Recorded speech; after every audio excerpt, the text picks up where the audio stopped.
सरपंच संतोष देशमुख यांची निर्गुण हत्या झालेली आहे।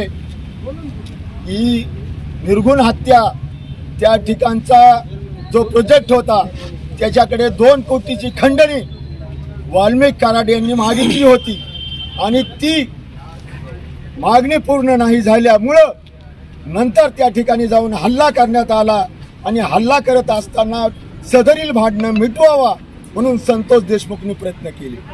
केवळ भांडणं मिटवण्याचे प्रयत्न केले म्हणून संतोष देशमुखची निर्गुण हत्या झालेली आहे। ही केस आम्ही सगळे वकील आहोत, रिअरेस्ट ऑफ रिअरेस्ट आहे। जेव्हा आपण देशमुखचं PM पाहितलं तेव्हा त्या जखमा संतोषच्या शरीरावर नाहीत तर आमच्या काळजावर झालेल्या आहेत, अशी भावना बीड जिल्ह्यातील प्रत्येक माणसाची झालेली आहे। या सर्वाचा सूत्रधार वाल्मिक कराड आणि वाल्मिक कराडला राज आश्रय देणारे या जिल्ह्याचे माजी पालकमंत्री धनंजय मुंडे आहेत।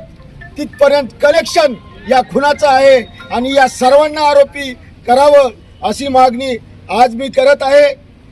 एवढं बोलून एक घोषणा देतो, we want justice, we want justice, we want justice, we want justice.